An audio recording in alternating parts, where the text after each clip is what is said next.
Ladies and gentlemen, boys and girls, and all that fun stuff in between, this is Joey, also known as Ivalon, and I am here with Baka Shinobi, presenting to you round one between StupidSecksyFlanders and xPankraz for our Highway to the Zemus Zone fourth anniversary tournament, I should say. Baka, how are you feeling about this round one, and also these very funny objectives that our great race streamers put up for us? Well, we've got the Telestar's going to be a reminder from the qualifiers. We had multiples of those. Going to have access to D-Machine Grind, which is going to go and be a thing for our runners. One reliable grind is always nice to have. And Waking Along with the Pan and Liberating Baron Castle leaves us to be a pretty key item heavy seed, it looks like. Yeah, taking a look at these. Liberating Baron Castle, Waking Yang with the Pen. Not a very demanding quest by any means. Definitely not demanding objectives at all, but we do still need to go to the moon anyways. So it's nice to have those on deck for when you finish at least one or two of the other objectives. Yeah, we've got the Cape of Hamadera static. Wyvern, who knows where that's going to show up. And it's going to be real hard to go and pull Forge, Pan, and Baron Key all on Earth. But it's possible. Yeah, definitely looking forward to seeing exactly how they try to figure this one out as far as the routing is concerned, because you have to go to Baron Castle, which in and of itself is quite the long dungeon. And then Waking Yang with the Pan, you got to go through. Not necessarily a long dungeon per se. It doesn't have bosses, but it is quite the walk just to get to the bottom floor of the Sylph Cave, on top of, maybe if you want to check some trap chests and things like that while you're there to get some good gear for who else you might encounter along the way. Yeah, that T-Pro flag might go and entice some runners to go get some gear, though. Depending on who we find, they may go and decide, we're just going to go and run past. Cecil However might go and be very tempting to open some boxes and find one of those big tier 8 items. Yeah, and if we do see an Earth Crystal in here that ends up being required, finding whatever's in that treasury is going to be a big sell as well, especially if they do find a Cecil who is going to make use of that tier 8 item very well. But let's see who the second person is. I believe that is a Quack Kid. Is a Quack Kid, and that is something that I'm sure both runners are very happy to see. Tella, kind of nice hero. Good to go and curse, going to have a lot of great spells. Not going to be able to do damage very well early on, but Pal will be able to carry the damage for a while. Yeah, learning Quake at a pretty early level, somewhere in the mid-20s, 25, 26, somewhere around there. A couple bosses, and you pretty much already got it.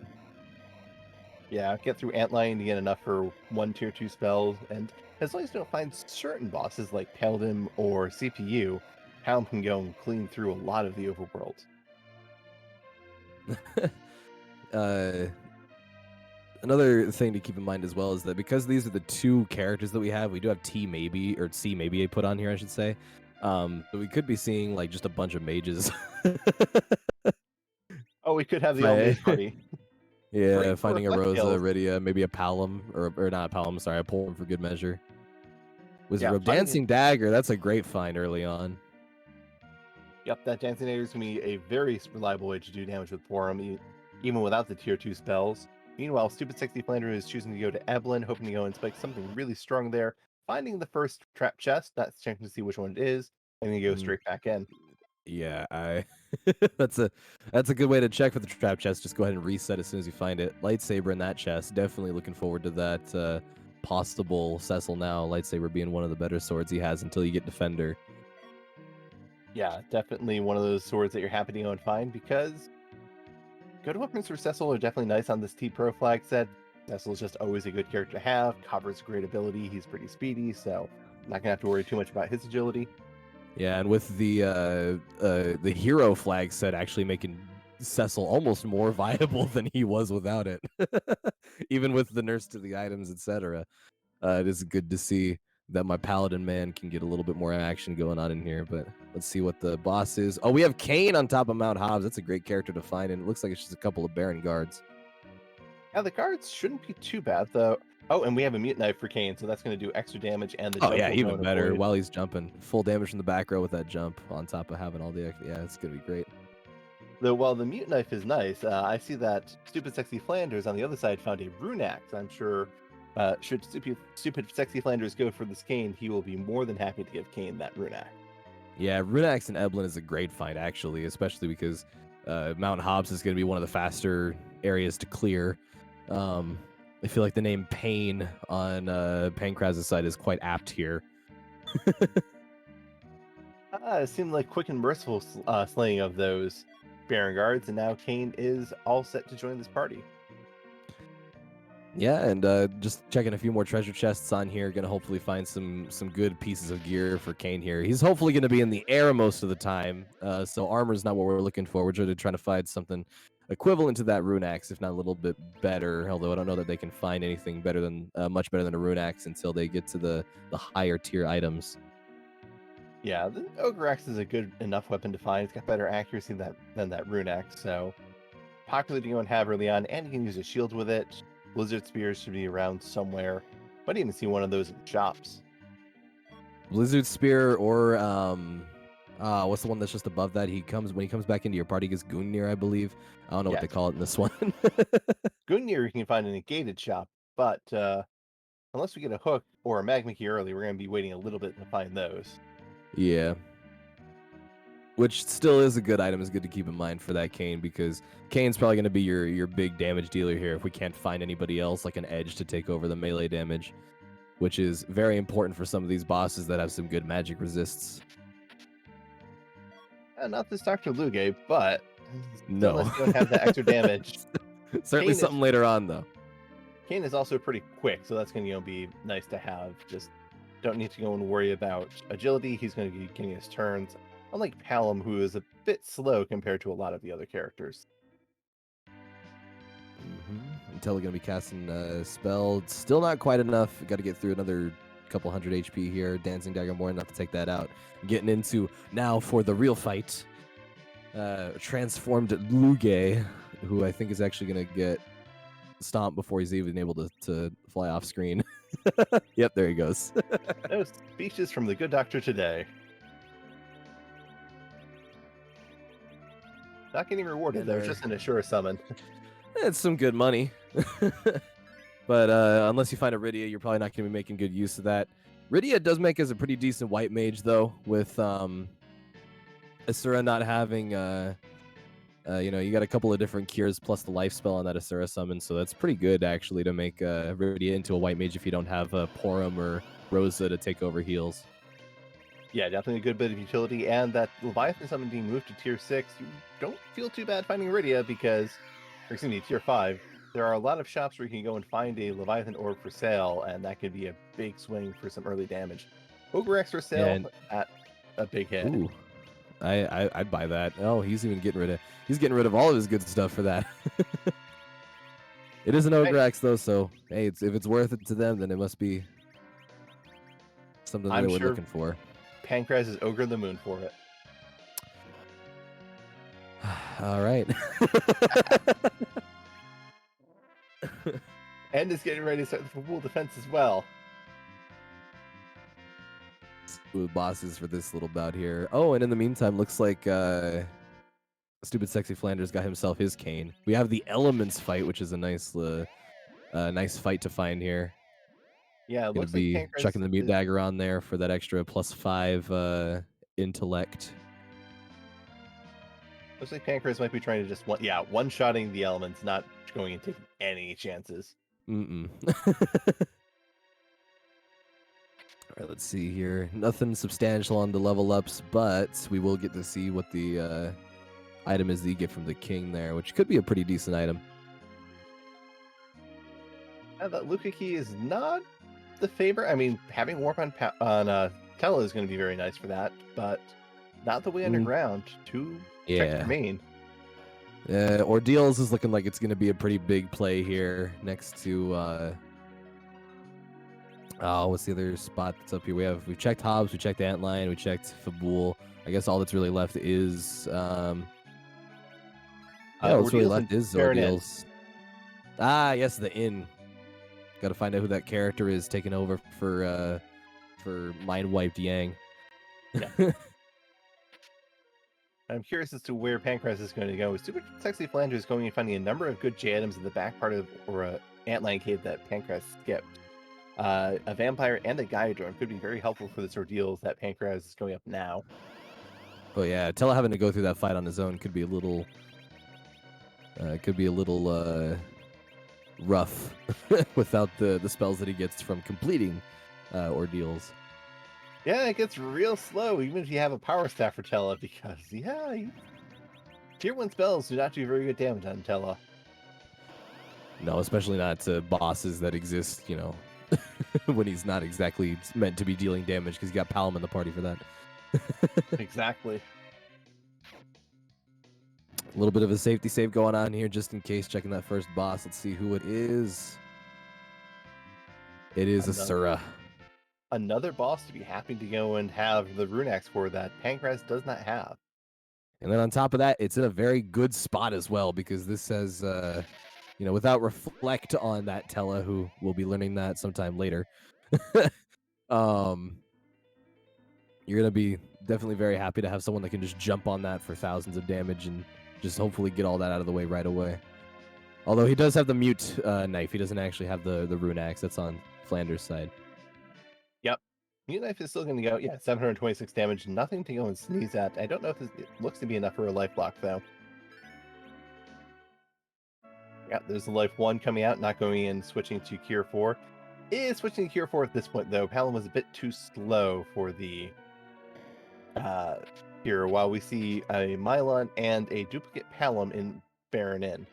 That 1200 damage from the 1200 damage from that lightning 2 was actually not too bad at all. You know, every little bit is going to help here, especially with there's going to be a life coming out from that hopefully. Nope, not quite. Going to be switching heads over again to looks like a Cure 3, which is going to probably get all that life back. 8,500, so going to keep some of it, but going to lose that bit. Jump, I think.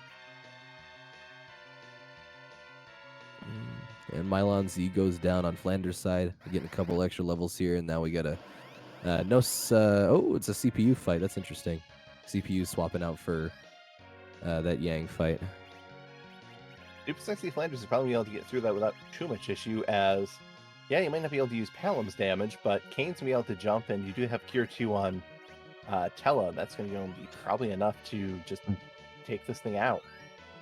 It might be a longer fight to be sure. Yeah, I was gonna say. Is that a dark elf? Looks like it is a dark elf on the back attack side of things on Mount Ordeals.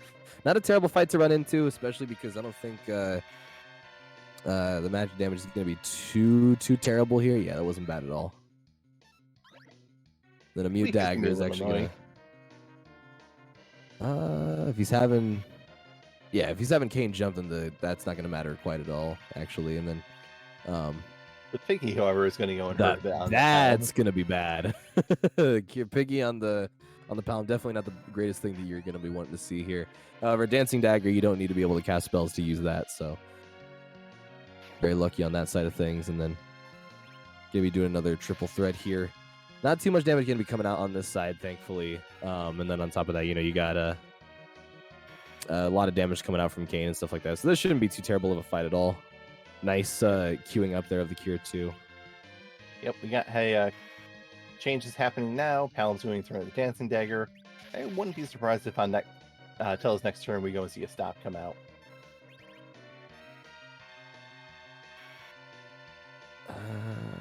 We'll figure it out once he gets to that turn, I suppose. Oh, looks like he's not going for that. Dragon Breath didn't even do that much either. And actually, the dragon does have slightly more HP. Nice Virus. Oh, man, that's a great spell to have come out from Tella there. Yeah, that is definitely a nice hit to go and get. And going and getting the crumble from the dragon, just, clean fight all the way through it. CPU, we're down to just a CPU on StupidSecksyFlanders side. So another Globe 189 comes out and takes out Palom. But, this is quite unfortunate for Flanders. Oh, yeah, that's going to be a reset, and an unfortunate one at that, because now he's got to go through the fight against Mylon Z again. Not that was too much of an issue for him, but it is a little bit more of a time waster. You do have a pig walking around on the overworld, be getting that status effect healed off once Tella becomes a Super Sage. And it looks like StupidSecksyFlanders is going to make his way over to Ordeals in the hopes that I suppose he's able to get some better spells on Tella there. Maybe it'll make this fight against the CPU easier. Yeah, and speaking of things that are going to be easier, let's hope that we get something easy for Tella, as that's a hook that we just picked up. Oh, a hook route's not going to be looking too great here.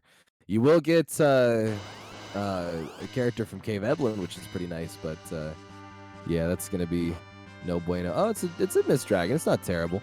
Doesn't take any magic damage, but as long as you got that dancing dagger, maybe. I don't know if he kept that on there or not. Looks like Pankraz is choosing to just try and rely on the... Okay, it's just leaving now.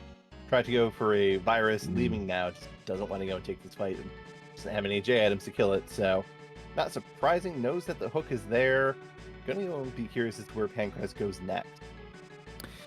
Yeah, because the only other boss that we know of that exists on the overworld that can actually get you something is the CU fight. But we already know that because the hook is on Mount Ordeals, that they might end up needing to go through that Mist Dragon fight, which, you know, top of Mount Ordeals isn't exactly the best spot to see that fight. Not the worst spot either, but certainly with Atella, it's not exactly the boss and you're looking for in general. Yeah, probably just wants some G items. Looks like Pankraz is looting Baron before going anywhere else. Not unsurprising, there's a lot of low tier items here. Could be pretty easy to find a Thor Rage or something else. Yeah, because your tier 1 spells aren't going to be doing anything to that Mist Dragon. You need something tier 2 or higher. Odin's not a bad find either for a little bit of extra cash, but it's not exactly what we're looking for at the moment. Looks like Flanders is getting his life lock on the Ashura fight. Oh, well, not going to matter anymore because she's dead. Seems like Ashura has faced her match in that party. All right.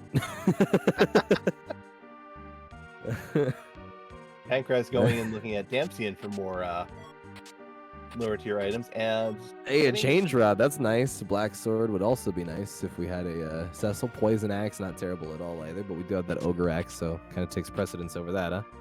A big bomb is helpful for Big Tella. bomb is not terrible at all. I wonder if Pankraz is going to go look for one more J item, or is going to go and say that's enough and go back to Ordeals. Yeah, that big bomb should be enough to take the Mist Dragon out in one shot, I think. Not too much HP on that Mount Ordeals fight because you're not exactly supposed to be attacking it in the first place. No, it's only got 1,000 HP, so Big Bomb will at least do 600 to 700. Depending on, yeah. I don't know if the elemental resistance is going to matter there because, again, the Mist Dragon doesn't exactly care too much spell damage. But with the spot that it's in, that could rectify the situation a little bit. Yeah, we might go and see. We'll see what kind of damage it pulls out. Going and moving Tella to the middle, going and shifting to...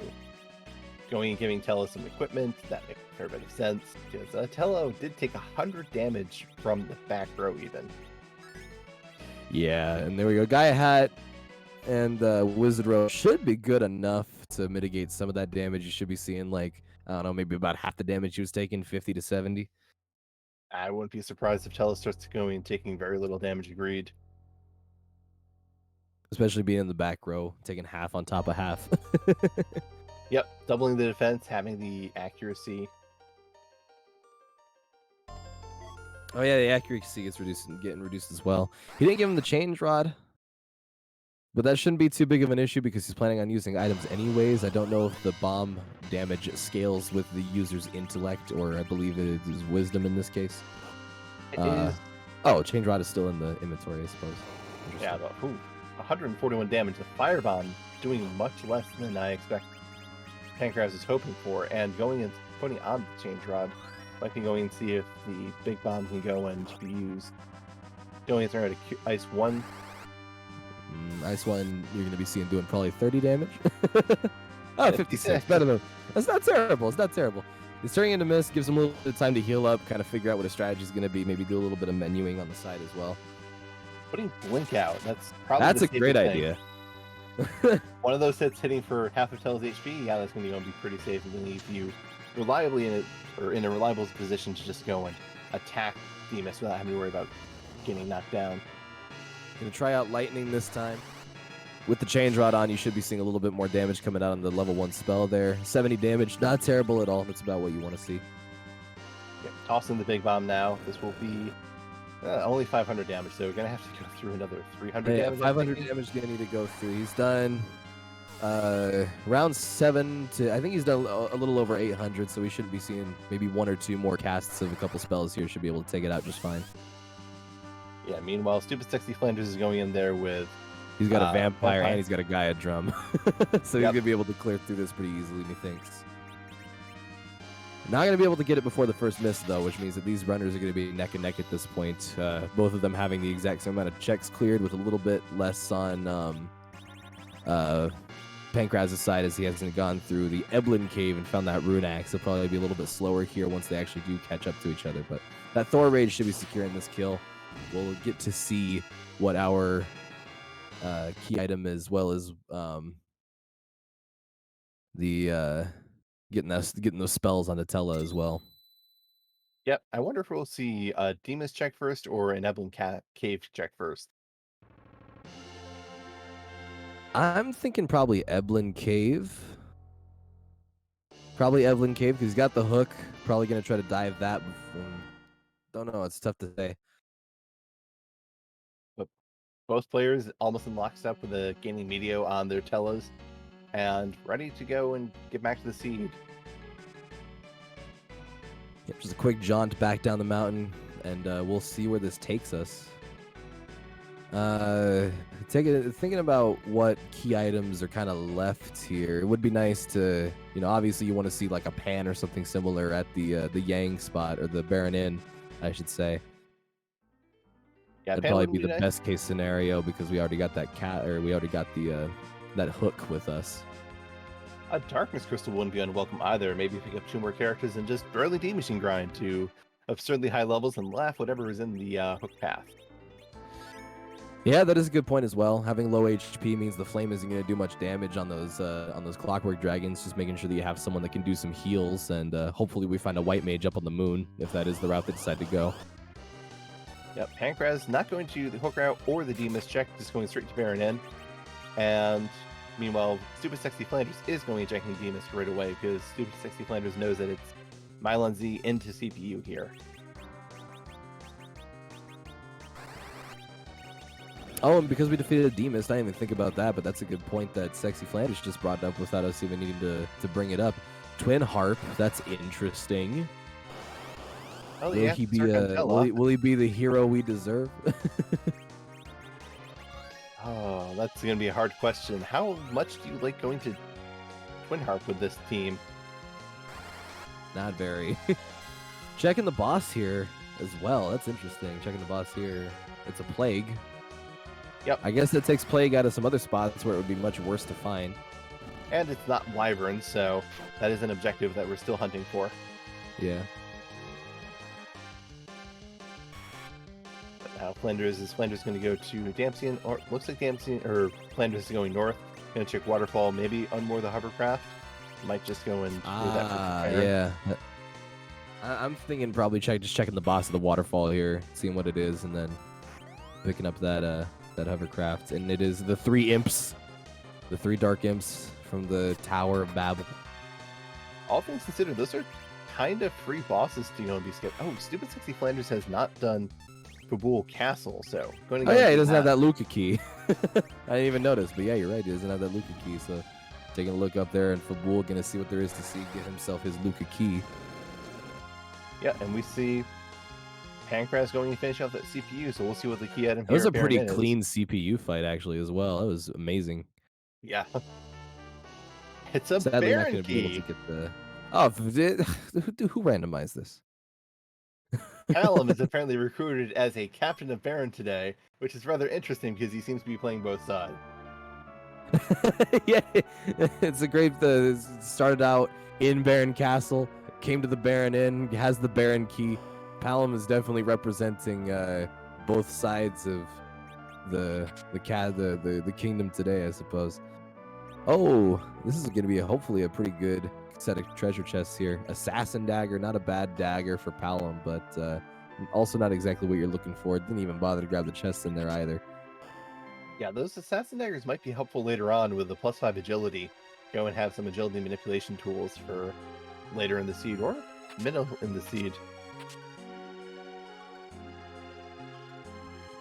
Thunderclaw would be nice for that Yang if you ever end up finding one of those. Yang actually looking like a pretty tasty party member as well. Has a lot of HP, does a lot of damage.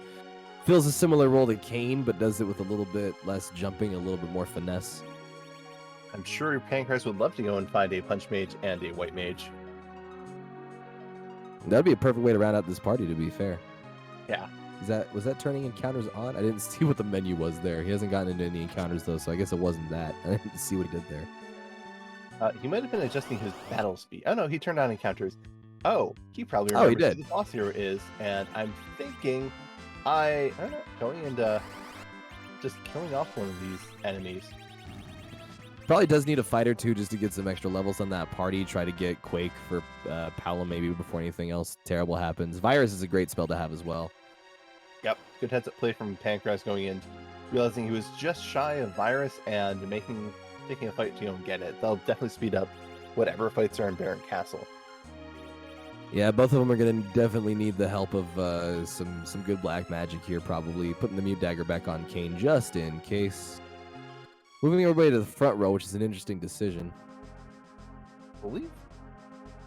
I'm guessing that this is a Maga Sister fight if Pankraz is setting up like this, because I didn't go and remember the person who gave the item at the start, though. And yes, our tracker is confirming it is the Maga Sister, so we have the last of the mage bosses out. And Kane in the front row with the Mute Dagger is going to do decent damage. Yeah, and we do have Berserk on Tella as well after finishing Mount Ordeals. That's probably the strat you're going to be seeing unless he's just going to keep having him jump. Multicasting the Virus is an interesting choice. Wants to go and just take a whole bunch of damage on the mages before that wall comes out. Magic here is not, or punch here isn't too bad. The magic is another question. Doesn't kill Palam, so could be worse. 1,300 damage coming out is not terrible in the slightest. Definitely going to want to be getting rid of those two sisters on the side, though. Forces Mindy to have to, forces Cindy, I believe. Yeah, forces Cindy to have to waste a turn casting Raise there. This is that or not on Palam. But it is nice to be through the fight. Cindy just reaping Palam's immortal soul with her giant scythe. That was a good. I know that it's a good item. They just picked Dragon Whisker. That's what it was. The Dragon Whip for Rydia. It's a good whip for her if you ever end up finding her with a heroine robe. I think we've seen one heroine robe earlier in the seed. Not sure where it was at. Yeah, I remember chat was up in arms about it. Found it in the Baron basement, and we see a sparkle on the dais is on the throne. Is this Wyvern? This is Paladin, not the boss that we were looking for. And not quite. But we are running out of options here, so it is nice to at least get some of these other bosses out of the way before we actually have to find the boss that we are looking for. Yep. Virus is going to kind of wreck shop here as well. Yeah, Virus is chewing through this boss's HP. Paladin is not doing too great. Reliably gaining 800 damage every single attack with each character is always nice with this 5,000 or 6,000 HP spot, if I'm not mistaken. Maybe only 4,000? I believe it's a little over 4,000, if I'm not mistaken, because the Cagnazzo here normally has a way to heal himself, but without him being in the spot, it's a little bit weirder. And there's the Crumble coming in. Like all good bosses, he melts away. Grav's just going and swinging inventory in the meantime. You got the time. Objective 5 is now complete for Pankraz. Okay, it'll be complete once we get down to the pot, but ooh, that edge is a rather nice pickup. Hello. And the Baron shop having some great items for him as well with those assassin daggers. Those are going to be a little bit better than his starting katana until he gets something a bit better. Oh yes. And StupidSecksyFlanders is following into Baron Castle right away. Makes perfect sense because it's an objective. Going to go and need only 3 more after this. There were katanas available in Baron's shop. I didn't see them. I saw the assassin dagger because I was focused on that for Palam when we had him at the time. But now we have an edge, so. Yes, there were ninja swords for sale. It was like assassin daggers, shurikens, ninja swords, and dragon whips, if I'm not mistaken. Ah, I do remember seeing the. Full moons as well. Wow, that's great. Actually, that's amazing. A sand ruby. You want to fill out a party? That's a way to potentially do it. Yeah, we could see who that character is at Kaipo. Don't know if they're going to make the trek over, but it could be interesting to see what the character is. Oh, yeah, just straight up ninja swords. Gotta go and have, just, spend a whole bunch of money, go and sell a bunch of things. FF4FE happy to go and just sell the farm for, looks like, 2 ninja blades. Just enough to only had about 1900 gold there left. That's a... Do you only need to do the one hand? I thought you needed to do both hands. I guess well, no, because if one part of the attack is back road, the other half will be as well, so I suppose it counts. You need to do the main hand, or unless you have nothing in the main hand, and then you only have to do the other hand. If you do just the left hand, then it doesn't set the flag properly. Yeah, so you gotta do it for the right hand as well. Or just the right hand. You only have to do the right hand. If you do the right hand, it's set for both for overall. But if you do the left hand, it kind of doesn't get set the way that it does for everyone else, so the game doesn't keep it around. It's a foible. Dark Knight Cecil, terrible fight. Glad to see it in a bad spot as well. That is a bad fight to find anywhere else. FF4FE going and checking, looks like to be Miss Cave and then Miss Town for that Demas that he killed some time ago at this point. We're gonna find that plague. He's gonna probably one-shot it or leave it. Yeah, leaving it. You can leave it behind. StupidSecksyFlanders leaving the Magus Sister spot behind now. So just behind that liberation of Baron Castle and the check of the Baron Throne from FF4FE, while FF4FE is going to pick up the Twin Harp and might pick up check out Sand Ruby afterwards. Depending on how these runners want to do it, we might be seeing a pretty quick jaunt over to the magnetized cave, the Dark Elf cave, to actually see what the boss is there, just to confirm it's not anything important before heading down into the underworld. Wouldn't be a terrible idea. That edge is certainly going to go and carve through whatever boss is there. Yang. Yeah. Oh, that's not terrible at all. You already have an edge. Might also want to preserve Yang as a slingshot target in the event wants to go and do a D machine grind later. Yang, great target, starts at low level, but really just loves getting a bunch of experience. Yeah, and with them going into the underground pretty soon here, that's actually a good set of good bunch of XP to actually get that Yang there, especially if you're trying to have a physical attacker to go alongside your Kane and your Edge, because that's a pretty decent Zeromus fight layout. You're having either Palom chucking items and Tella using his spells. Yeah, though Tella might go and struggle a little bit to keep up, just because of that very low agility. I am curious as to if FF4FE is checking Twin Harp at all, or is just going to go and drop off the hovercraft and go underground. Yep, just going underground now. Yeah, not a terrible idea. The Twin Harp fight being Wyvern is a pretty slim chance, so I'd probably leave it too, just to avoid having to do the long trek down there. My curiosity might lead me back just to find out what the music is. But for right now, I think ducking underground, finding out who your final party member potentially could be, and finding out who that boss that you're going to have to confront is probably a better idea in the long run, especially because if it's something you don't like, you can reset, go to Twin Harp, and then fight the boss there for the levels and the gear. And if you find something like key item as well. Yeah, if you find something like a Wyvern or a Golbez there, you would also know, yeah, I don't need to go and do this fight because there's a Magma Key at Twin Harp now.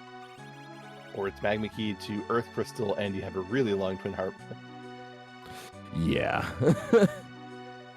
Tower of Zod is not exactly what you want to do in a seed where the moon is the only real thing that's going to be probably the big gatekeeper here.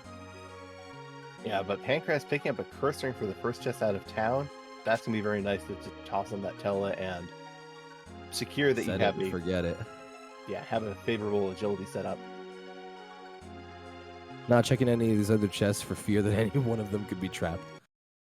Just want to get straight to that boss, and it looks like it is a Porum. So that's our white mage for the time being, is a Porum there. And it's a blue robe in the other spot. Is it all gauntlet or is it free? Yeah, it could be Hajin, which is not a terrible fight. But Porum's a welcome part to this team, I'm guessing, because another source of berserk and someone who can use a heroin robe that we have. Yeah, not only that, better white mage than Tella, certainly. Probably not going to be as good on the health front. Tella having a pretty, and by pretty I mean very low amount of health, probably the lowest in the game next to Porum. And Edward, actually, now that I think about it. But,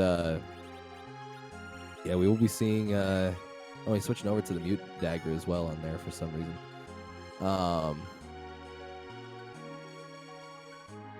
But having Porum as a white mage is going to be a big step up from only having Tella for cures. Yeah, and just having another source of berserk is probably going to be very helpful for Pankraz as well. Yeah, Berserk going to be great for more of these fights that we got coming up as well. Taking that dive into the lower Tower of Babel, going to be probably tackling a couple of these trap chests just to get this this new white mage some XP. Pretty good idea to do so as well, because the Mad Ogres especially that are down here are a very good source of XP. Yep. Oh, we got size coming out from Tella. Ah, and that's why he put the mute dagger on, is for the Mad Ogres. As soon as I bring it up, it gets brought to my attention. Yep, they are ogres and they're mages. And they're not happy. they're little tiny sources of endless anger.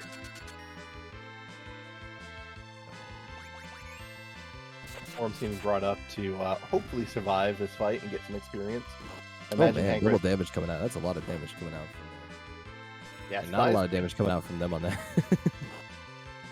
Size does go in double physical damage to those targets, and Kane's hitting ogre weakness while Edge is hitting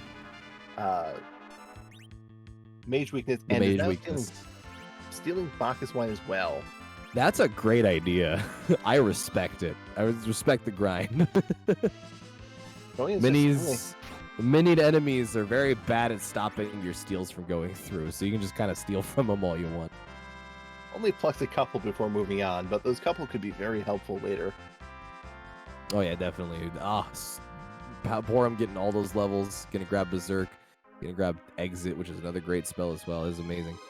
And something out of that trap chest that we got There's very a lunar quickly. Staff. Lunar Staff, that's a great staff for that Porum that you just picked up. Yeah, that's a good stat stick for the Porum. Going to go and improve her heals if you need it. Could go and throw the heroin robe on Porum and keep her with that lunar staff, so you mitigate some of the damage as well. I have a very fast white mage. Oh yeah, definitely. A little bit less on the the will, which I believe is the one in the intellect and the stat. The names of the stats elude me at the moment, but point is that the magic casting stat for the white mage is going to get boosted more than it's going to get dropped, which is good. That's what you're looking for with a speedy white mage. I mean, well, it is minus 15 on the heroin robe and plus 10 for the lunar, so not perfect, but plus 15 speed is pretty respectable. So, oh look, Mom Bomb, that's ugly. That's bad. That's bad. That Hopefully you're gonna want to try to kill that before it does anything too terrible. Just instantly popping one of those Bacchus wines. Yeah, those couple of Bacchus wines that you got are definitely gonna come in useful here. Yeah, no blink. No blink. Life ones like blink, it just only works once instead of twice. That's you do bring up a good point. Technically, you can tank the hit, but only once. Yeah.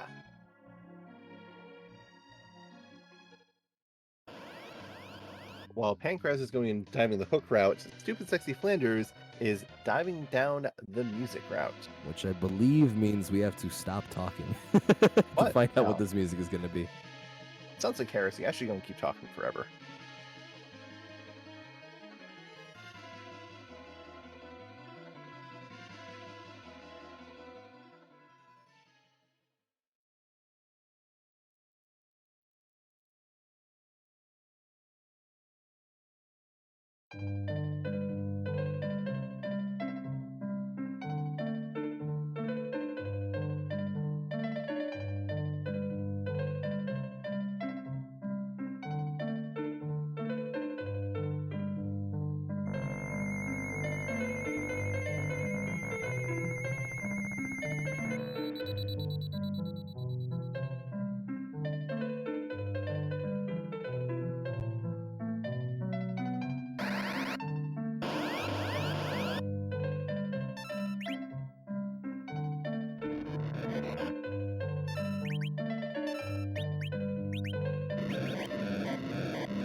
Well, we're listening to some Star Tropics music on StupidSecksyFlanders side, finding that veil there. Yeah, and with the cane in the party, it's gonna make this fight a little bit easier. It's gonna allow the defenses and the evasion to sort of drop a little bit, making it a bit easier to get the damage put on there. It looks like he actually did opt to pick up that Yang from Kaipo, which I can't blame him for because Yang's a pretty good character in my opinion. I don't know how many people would disagree with that.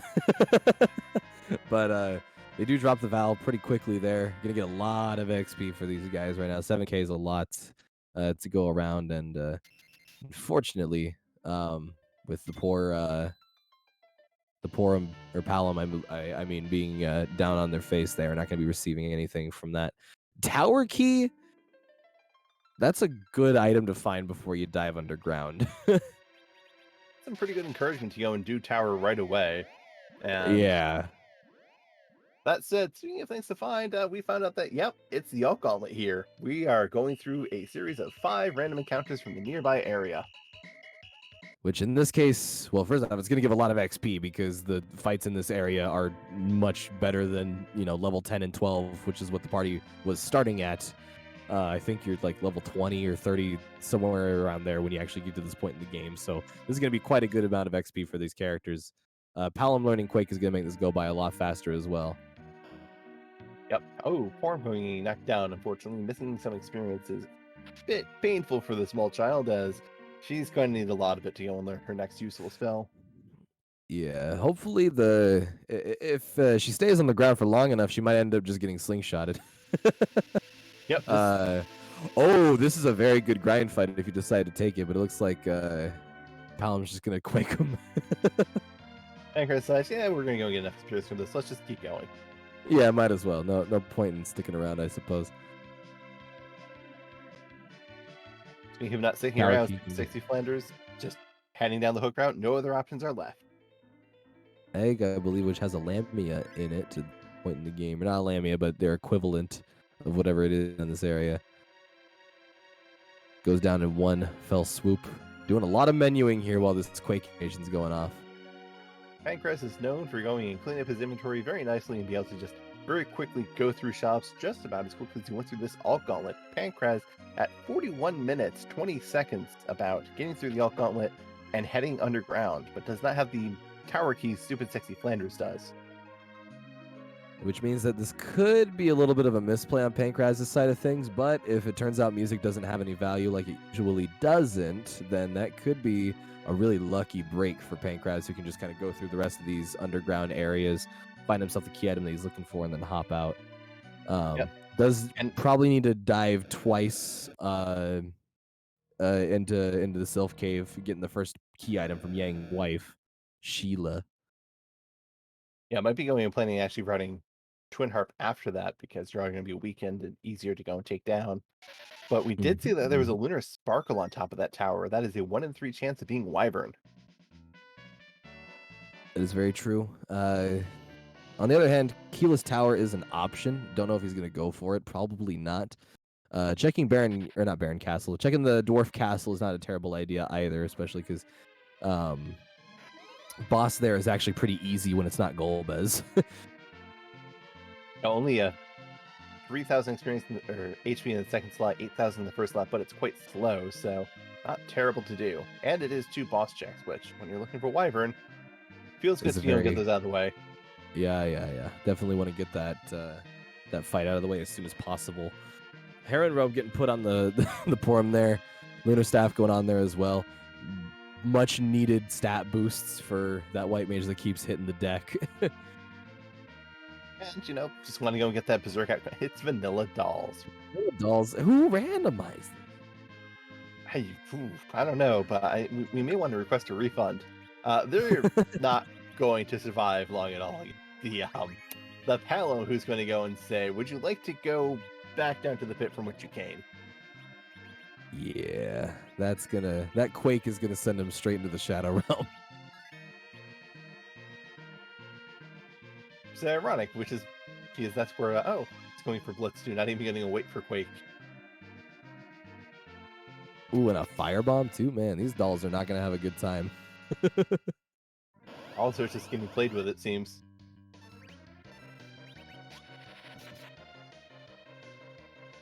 And meanwhile, we do see StupidSecksyFlanders starting that bomb. I don't believe StupidSecksyFlanders took the trap chest at all, so does not have any of the Bacchus lines that Pankraz used to get this fight started, but does have a very well-powered edge. But his team is crumbling pretty quickly.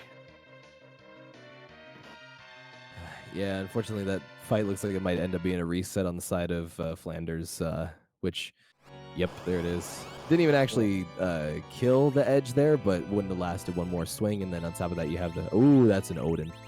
But then, again, on top of that, you also have the... put the Thunderclaw on. Explosion that's going to be coming out as well. Yeah, that is going to be very hard to survive. And speaking of surviving... Go for Virus instead of the the Lightning 2. Could potentially see a Lightning 3 come out. Oh, never mind. Doesn't matter. Yeah, Odin was almost dead. Edge at 2,000 with one punch. Yeah. Golbez's not exactly having the most HP in the world, and with Odin being a fight about time saving, having no HP is a good way to stop it from really hurting you too much. Oh, yeah. But now we get to go and see what we get from Dwarf Castle and where Pankraz goes from here, while StupidSecksyFlanders did get through the exploding phase and is now going into the bomb phase with a Gaia Drum. Probably going to just whop it up here. Yep. Easy, quick, clean. Just like it needs to be. No XP on that fight, so no point in keeping those other two up. And you get a free refill on this next fight, which we know is the Alt Gauntlet. He might think it is the other fight, possibly the Water Hag fight, going straight into it, checking it probably, but moving Palom to the top slot just in case. So yeah, seems Gungnir. Oh, Gungnir for sale. Yeah, that's a big upgrade for Kane usually. Definitely much better than the Ogre Axe he's rocking right now, because never actually got the Rune Axe on that side. Picking between Rune Axe and Gungnir, I think Gungnir's the play. I don't know, I guess it depends on if you're going to trying to set up for a couple of these other fights that are going to be coming up here with the, possibly some of the trap chests you want to open up maybe, especially on the moon. But yeah, very few Ogre enemies remaining though. Only just one set of Ogre enemies on the moon with those double red giants. So I can see Pankraz just wanting the higher attack power from that Gungnir spear. Yes, sir. Yes, sir. Heading down into the Fame Arch. Going to be seeing what's going on down here. Bosses down here are not required for any key items, I don't think. Probably just looking to get some good items. Oh, there is the Rat Tail chest that he's going to want to check, as well as checking these underground chests in general. All the safe chests being down here in the actual town itself. Yeah, could be a good shop as well. Legend Sword is a required item, so now we just need an Adamant. Oh, we already... Pankraz has Adamant already, it seems. I believe that was from Dwarf Castle, if I'm not mistaken. Yeah, he would have just gotten that as well, so that's really good. That's great, actually. Yeah, that is the second objective complete. So Pankraz looking for Wyvern and Darkness Crystal, probably. Hey, there's Bahamut, who is not one of our required fights. But that means that Bahamut's not going to be residing in his cave on the moon, which is great for us because that means more randomness. Yep, and it means that Golbez is also not going to be around for the runners, so that's one less scary boss to worry about. Yeah, Golbez is quite the painful fight without some lunar curtains. Or light curtains, I believe. Either one. Yeah, those Star Veils are... Veils, that's what they are in this one, the Star Veils. Yep, Star Veils and Moon Veils. Pankraz going to Forge right away. I wonder if Pankraz is going to check the shop despite knowing that he has pretty much no money at this point. Checking that shop out. We have ribbons and we got Zeus gauntlets. This is great. This is great. This is perfect. And power shirts, that's a Nirvana. I believe Porum can use that, so Yes, a good Porum can use that. That is her staff. A good stat stick to have. Oh man, bringing that power up to 93, which is a very uncommon number to see by a mage's name. Yeah, it is. Pankraz is desperately looking for some stuff to sell, and doesn't really have a lot. No, don't sell that spoon. You got an edge in the party. Selling down for one power shirt. That power shirt is going to be very worthwhile, though. Checking that on that edge of that cane with that Gungnir spear. Yeah, that I think it's going to go on edge with the double ninja blades. That's some real attack power. That seems like the much better choice in this scenario, yes. Especially because I think the next best thing that you could possibly have is either a holy or dragon spear on that cane, neither of which you have access to, and the double ninja swords are going to be a lot better for edge. With that power shirts. Gets a double +1 attack power from strength, because every 4 strength you get 1 attack power, but it applies to each weapon you wield. So for edge, it's 2 attack power for strength. Being quick with that dragon over there. I didn't realize it. There's dragons in the Tower of Babel. It's not the Lamia equivalents there. I think there's some Liliths in there as well, but the rare encounter is a green dragon egg, which is nowhere near as cool as this yellow dragon egg cousin. Yeah, which gives far more XP. Let's do a key item check real quick. We got 1, 2, 3, 4, 5, 6, 7, 8. Unless you don't count the spoon. No, the spoon does count. It's the pass that does not count. Never mind. Correct. So Pankraz is... We're just needing 2 more key items here, and then we got that nice setup for a grind, especially because I saw a couple sirens there. That's a good, I don't know, 5 to 10 levels for each of those characters there. Yeah, and you can always steal more with edge. Don't have to go and set up for a long D-Machine grind, but maybe you go and want one for that Porum, try and set her up for a slingshot and get her to respectable levels, or at least I can survive. I can cast Cure 4 levels at about the same time your rest of your team is at respectable Zemus levels. Yeah, whereas everyone else, you want to kind of get into the 50s, like 40s or 50s. You kind of want Porum to be like 60 or 70, just so that she has the HP to take a big bang or two. If it goes unnerfed, that is. Yeah, I think with Porum, we're going to go and see a lot of nerfs, and with the Curse Ring Tell, it'll be not terribly hard to do that. And getting the pass from Sheila 1 as well, that is definitely something that's good to have. Makes Damming the Moon much safer. Yeah, it definitely does. Is that going to be a Twin Harp check? I believe it is going to be a Twin Harp check. Looks like, yeah. Yep, power shot going straight on that ninja. Strength ring, that edge is geared. And then you can put the leftovers. Going and taking off all the good stuff from the Tella to go and give something to the kids. Just take the old man's stuff, give it to the kids. Oh yeah, those hand-me-downs are going to serve them very well.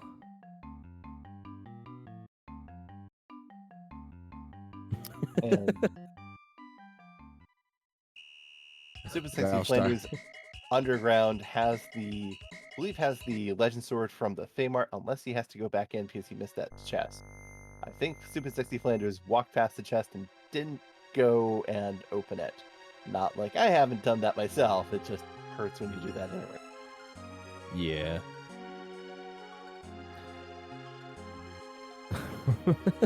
I love that. Ralph start bringing up the fact Coral Whisker killing stuff makes sense. A coffin? Sure. But burying a monster alive is an ordeal and a half.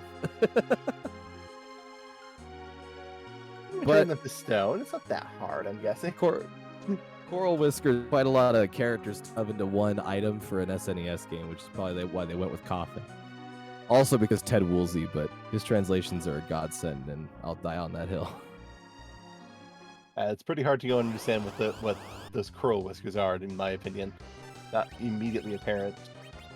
Yeah. Whereas a coffin, you know what that does. You know what goes in there. Mm-hmm. He didn't do. Who did 4? I thought Woolsey called the SNES. Oh man.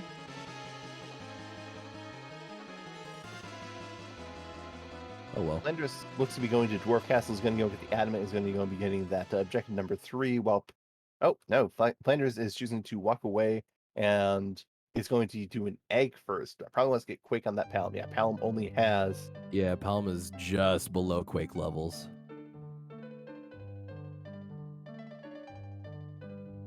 Pankraz heading straight to tower after music. I would gander that as a guess as well. Krez knows that there's a sparkle on top and is very incentivized to go and bring that up. Looks like Flanders is going and just leaving Palom down. Might be going to trying for that slingshot. Yeah. That's gonna be a little scary. That's a suspicious amount of damage that came out. Yeah, that is not the amount of damage you want to see, and that's a lot of damage on Tella. Tella doesn't need to be high level. Oh well, I guess Tella's the hero, so it actually doesn't matter if he's down or not. That wasn't a terrible fight at all. And the 34,000 XP is going to be getting quite a lot of levels on these people that are still alive. So next fight should hopefully be a little bit smoother. If he ever decides to go back there again, but he's just going to dive tower straight away. Can't blame him.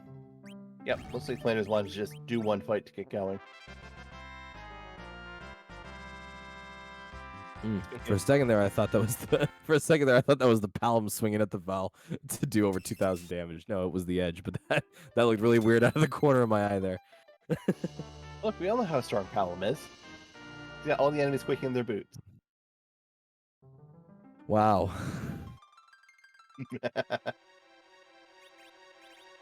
But Flanders going up tower before Pankraz, but Pankraz has the Adamant from Dwarf Castle. Both our runners looking to be in a pretty solid position. Flanders going in, checking this tower key first. Easier fight. Might be something free. And it's a Rubicante. That's a very good fight to see in a bad spot as well, because Rubicante does quite a lot of damage on his own. But when he has the when he has the HP of 3 Dark Imps that all have 300 EXP, oh my goodness, HP each. So it goes for a quick fight. Yeah, he doesn't have the legs for a long fight today. But he does still have them long legs. Still hot like. Could fry an egg. Fry a lot of things on them, I think. That is true. Being the elemental fiend of fire, I bet he's done quite a bit of leg frying in his day. I mean, I'm pretty sure he just goes and answers every instance of, wow, you're so hot with, yes, that's my job. Wouldn't you, if you were made of fire, would you not just try to burn everything on yourself? I mean, yeah, for the first 7,000 times, maybe I'd stop. Only 7,000? I mean, look, I got a short attention span. That's, well, you got a big enough attention span to keep pulling these puns out of your assets. I have to make sure I'm not a liability. Fair enough. Ooh, a sparkle. Yep. One of the sparkles, if 1 in 3 shot of being Wyvern. We only have so many of these bosses left. Let's see what it is. It's dancing around. Will it be throwing not a Mega Flare, but something else at us? Will it be going and throwing us a leg? No, it's just going to be throwing punches and maybe viruses. Fire Claw. Gonna be a good claw. I want to save that for Yang, so Yang can power punch and not trigger the virus counters. Or virus. Oh yeah, because it is not it would not be the fight command. So yeah, that is definitely fair. Only throwing one of the flame claws on there though, so that is a good idea, I suppose. Making sure that you keep one of those on hand. Yep. And Pound going to throw fire too is just going to get everyone going. Ooh, I don't know if that was a missed target on the Hero 4. Because 200 healing on Tella is a bit low. I am not sure either what happened there. Looks like they're both going for this this D lunar fight at the moment though, so Not so I can disagree with you. Know it's a sparkle, it's the top of tower, you got a tower key, always go for it. Pankraz just has a sealed cave after this, while Flanders has the dwarf castle and still cave. And then the Sheila 1 turn in, if I'm not mistaken. Lilith Rod for some frogs? Are we getting lunar frogs? Is that the idea here? Flanders was looking for a target to steal MP from, but decided, no, I don't want to steal MP from the ninja who's using flame, and no, I don't want to steal MP from the kid who is only able to do damage with MP. Yeah, true enough. Gotta get the wall on somebody, get the Osmos going on the, or the Psych going on the D lunar. And Palom drops again. Probably gonna be losing out on that XP. Again, seems Palom stayed down for the lunar fight, or the grind egg fight. It might be intentional. Nope, looking to go and get him back up. Yeah, gonna be needing to use another one of those life potions if he has one on the monk, but unfortunately, looks like that Palom is just not gonna be able to catch a lucky break in this fight. Keeping Tella on the ground, not a terrible idea. He's gonna get the XP anyways, and you don't need to worry about the split healing, especially because Pankraz actually has his own white mage to heal, so no split healing on that. Goes down easily. While Pankraz gets through, Flanders takes a wipe and is just walking out anyways, so hopefully this is not something critically important. And it's Darkness Crystal, so this is... Sick. That's awesome. That's good for these runners. For this runner anyways. Yeah, great for Pankraz, not so good for Flanders. Yeah, because he's got to back out, get a little bit more levels on him, probably do another egg fight or two. If he's got the sirens for it. I'm not sure if he actually ended up stealing any of those. Because I know some Bacchuses were stolen and some sirens were stolen. Don't know who stole what. I know that Flanders has not stolen anything yet, so Flanders might just be taking this tower key, seeing what it is, might do Dwarf Castle and come back. Because that's also about 50,000 experience. That is true. Getting that experience from Dwarf Castle, especially because, well, we know what the boss is. I don't think Flanders does quite yet, but getting the Enterprise back. Pankraz does have 10 key items, and ooh, that's a pan. That is go mode. That is very bad for Flanders, actually, because oh dear.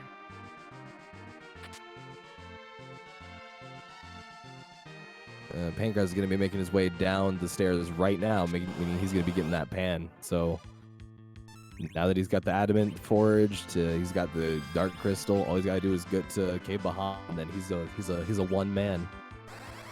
Yeah, Pankraz. I mean, Pankraz doesn't really have great incentive to go back to Sheila if there's...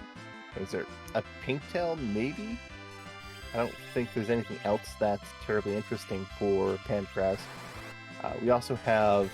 I mean, Pankraz has the option of picking up Yang now and just doing a bunch of eggs to bring Yang up to speed and replace Palom. It'll be very interesting to see where Pankraz takes his team.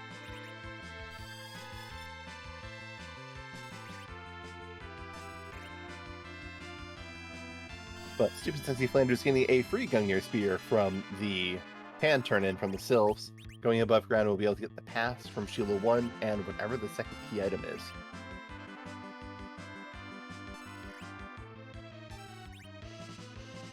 Alright.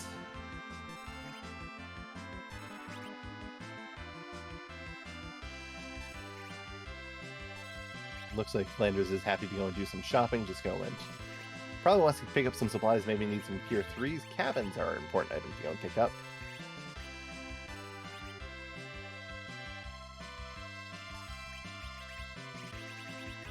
You know, Pankraz very efficiently stealing sirens, use the cry command on Porum to go and effectively decrease the alert's level to make it easier for Edge to steal. Yep, and there's not really a super I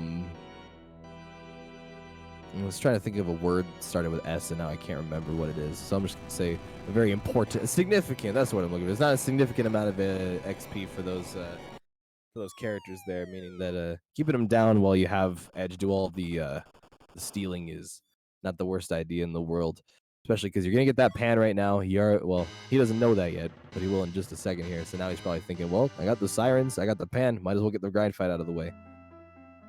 Yeah, definitely probably wants to go and completing the objective, of course. yeah, probably just wants to go run down, wake Yang. I didn't go and see what Flanders got from that pan turn in. We will see in a second once our tracker is able to get that put up there. Unless it wasn't a key item, in which case we will never know. Oh, Gungnir. Well, there you go. Oh, a second Gungnir from Sheila 2? That's kind of... Oh, package from Sheila 2. That... Oh, package. Never mind then. If Wyvern's behind that package, that could go and help out Flanders significantly, as it's currently missing one objective. That is a good point. I don't think Pankraz is going to worry about that objective if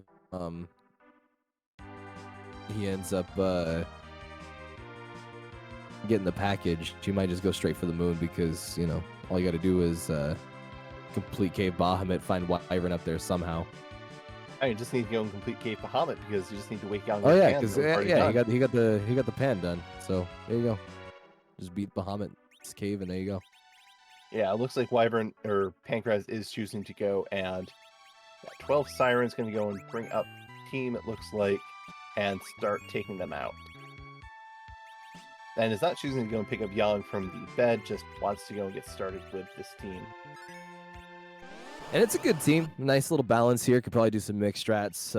Once Quake Kid learns Flare, you can probably do some hybrid strats using Reflect with the Porum as well as the Tella. Forgetting to take off the Thunderclaw, however, does nerf Edge's damage rather significantly as... he's basically only got one sword equipped. One sword, and the yellow dragons that cast Thunder are in fact resistant to Thunder. Yeah. Very resistant, actually. Half damage, and because he's using two weapons, that means that if you have one weapon as one affinity, it's going to apply it to both, so not very good there. Nope. 1600 the next time around, definitely much better damage. Yeah, and 4 times the damage from before. We'll probably see these eggs are going down much quicker. So we do have a little bit. Edge is going to struggle a little bit to go and deal the about 1800 damage required in order to go and one-shot the eggs. Even with that power shirt. He hasn't back row glitched Kane, did he? He did. He went that and did that quickly in his menu before. Okay. I didn't know if I had I didn't know if I had seen him put the dwarf axe on Kane or not, because I know Kane can use it, so I wasn't sure if he'd already done it. Yeah, he quickly threw that out. And speaking of throwing things out, chuck the lightsaber. Not planning on taking Cecil. Not going to go up to the moon to check for Cecil. Just says, nope, this team's good enough. We're going like this. And I mean, it's a more than good enough team, and you can't get rid of the Tella, which is the only person I'd even consider giving up from this party because everyone else is just so good. Yeah, I would consider giving up the Palom for one of the for a melee fighter like Yang. I don't know how much Palom's going to be able to go and do on the Zemus fight, but we have 12 Sirens. That's about 600,000 experience, a bit over. Might be able to get close enough to get Nuke on the kids. Or on the kid. 64 times 12 is like 720,000, somewhere around there. Oh, 68 times 12 actually, which is like 76,000. Yeah, so it probably got 100,000. Yeah. 760 is what I meant to say. My math isn't that bad. Yeah, so it needs about 240 extra thousand experience. Maybe a bit less.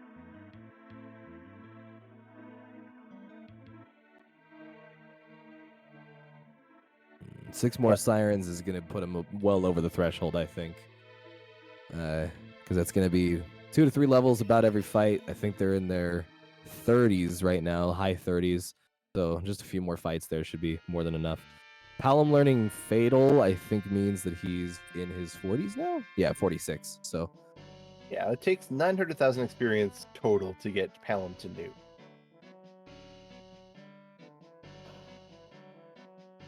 And Edge is going to be one-shotting these eggs now, which means it's just menuing until he's able to get everybody to a position he feels comfortable with. Yep, we'll see.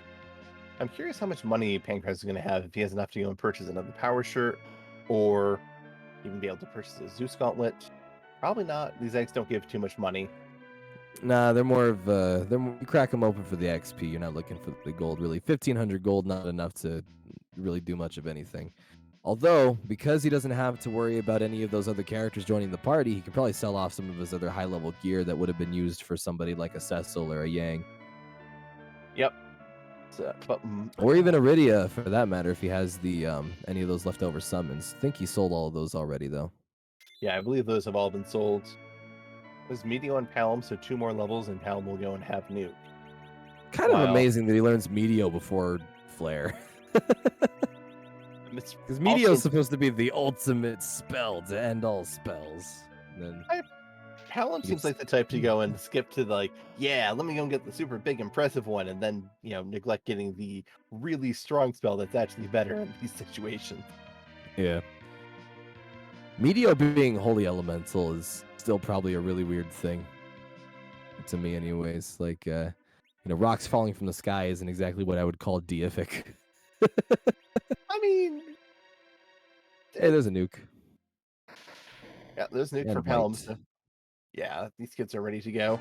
We're going to go and raise the whale, go to Cape Bahamut, kill whatever's in there because it does not stand a chance, and then we're going to go and take the past Victoria, I'm guessing. Mm-hmm. He's going to have to... Oh, Flanders going down the Luca cave. If he finds a wyvern there, it's worth it.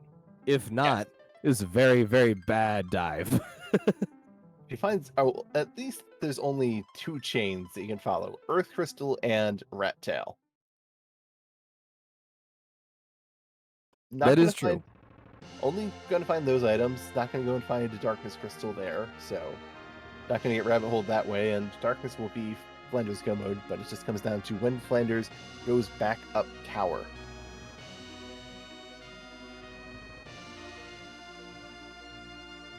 Meanwhile, Pankraz is going and raising the big whale. Going to go and get that. Go to that Cape Bahamut with this level 50 party. We're not going to have a hard time with it, I'm guessing.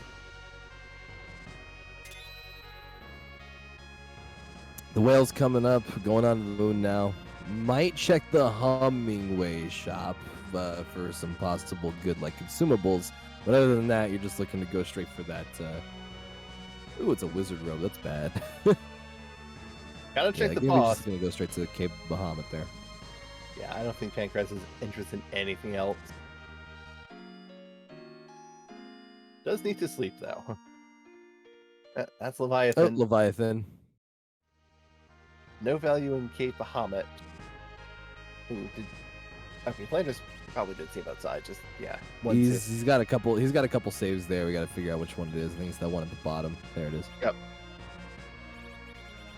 So knows that it's top of tower. Has to go back there. Probably does not feel too great about it, just because he walked up there once and walked out. And if Pankraz didn't have to do that, Flanders knows he is very seriously behind.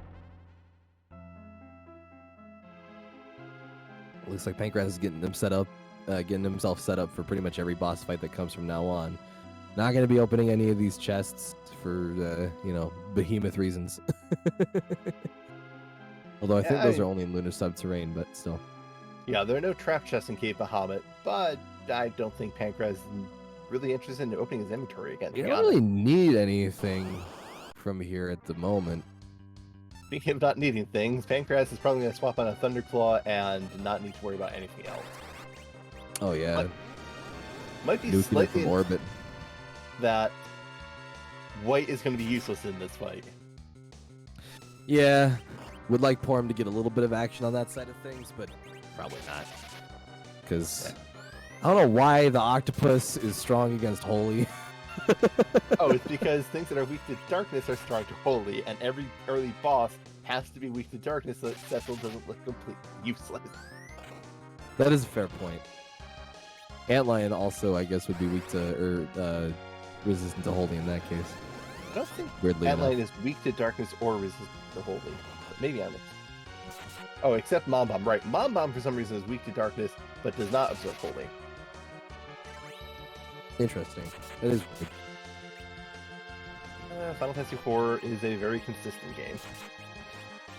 It sure is. It doesn't need to be. Man. Oh! Tella getting smacked upside the head with a giant tentacle of the face. Well, if there's There we go. skip experience on this fight, tell someone to go and... Oh, wait, Tella can't even skip it. So, yes, this is Can't perfect. because he's a hero. Yep. Tella is the hero we deserve. A ribbon is a very good find. As is I would that... give that to the, I would give that to that Porum, and she'll just never die ever again. You know, it's Porum. It's really hard for her to avoid dying, I think. I mean, with not the even- Nirvana staff plus the heroin robe plus the ribbon, I think she'll be fine. Because It that's a is lot of Porum, though. magical defense. Yeah, but it's Porum. I guess we'll need to see. I have faith. Faith in the plan, faith in Tahiti, faith in the ribbon. And speaking of finding things, we found a cat claw for Young in the tower, so that is a very nice pickup for StupidSecksyFlanders, though. Pankraz, with the levels, with the crystal in hand, is going to Toria with the pass in hand to go... Drop a giant whale-shaped spaceship on Troya.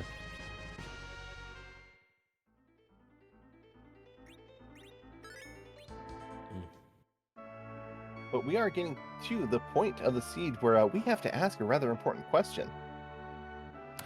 Oh, yeah. Something about how Zeromus, he's too big, can't go other places, so we replace him instead of putting him somewhere else. Reminds me... Ah, right. Whose butt are we going to kick tonight? Got 525 different butts to go and hit. So, see which one we go and get. We're going to kick it. Boy, are we going to kick it.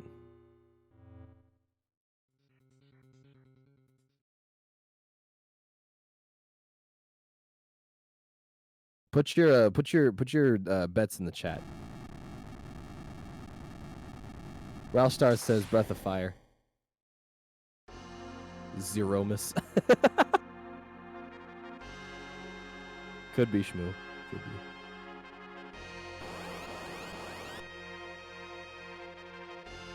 Goro Majima? Is that a possibility?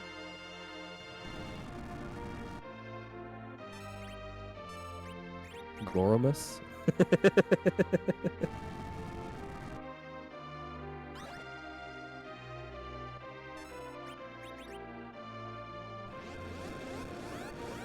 Ooh, that's a good bluff. The shake didn't go off in time. That was a good bluff.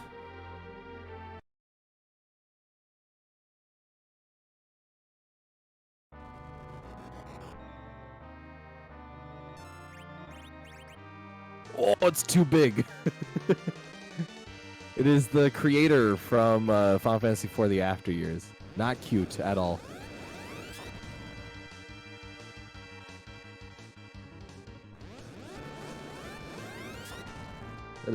That is a very great looking sprite, though. We'll call it French vanilla, Psycho. Psycho?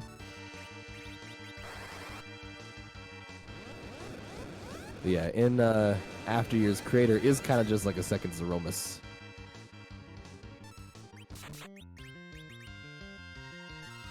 Psycho, gotcha.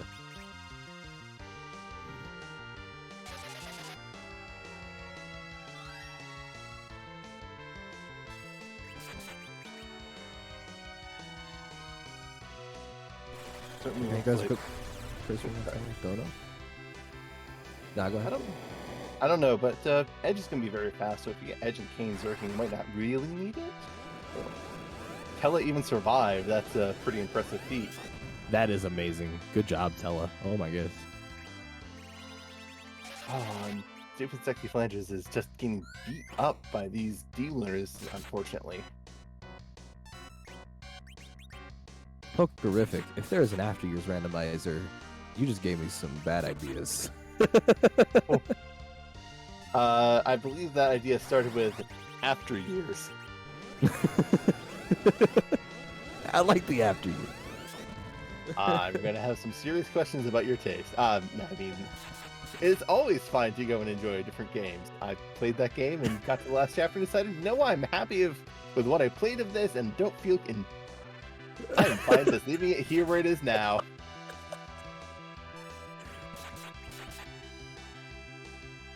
It's about time. It's about time for a replay. I think I know what my post-stream game is going to be today. I wish you the best of luck. Yeah. I did skip all the bonus dungeons, so that might have tempered some of my views of that.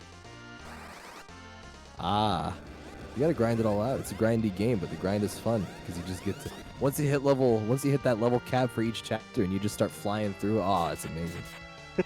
Feels so good just watching everything get one shot by all your physical party members, and then you realize you have to play Porum's or Palom's chapter, and you get upset.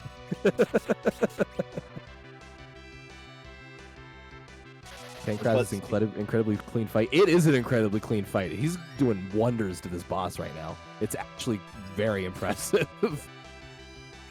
Creator Mist does not have a chance. It looks like the quakes are coming, or the nukes are coming. The Quakes came out earlier in the seed, and the Quakes are coming out on StupidSecksyFlanders side, but just damage is we might end up getting a reset as well off of one of these nukes, or skipping a reset, I should say, off of one of these nukes. I don't know if the reset already went through yet. I would imagine because of how long the fight's been going on, it probably has. Going and throwing a kamikaze out with Forum to try and get a kill, it seems. Rocks are There's the Meteo. There's the Meteo. It could work. It's going to miss Porum because she's wearing the ribbon. It could work. We could see a kamikaze kill. Oh, are we going to see it? Oh, come on. I want it. No.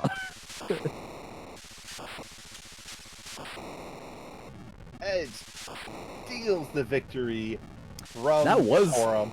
That was pretty close. GG's to xPankraz, finishing in 1 hour and 20, which is great for one of these seeds.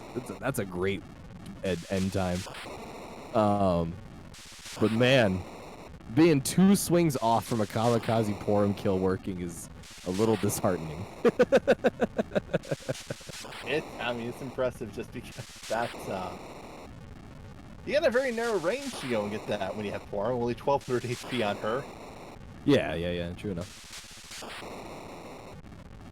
We'll see if xPankraz is able to join us for an interview, as StupidSecksyFlanders, I believe, has now gotten through the D-Lunars and is ready. Yeah, he's grabbing his panties on his way there.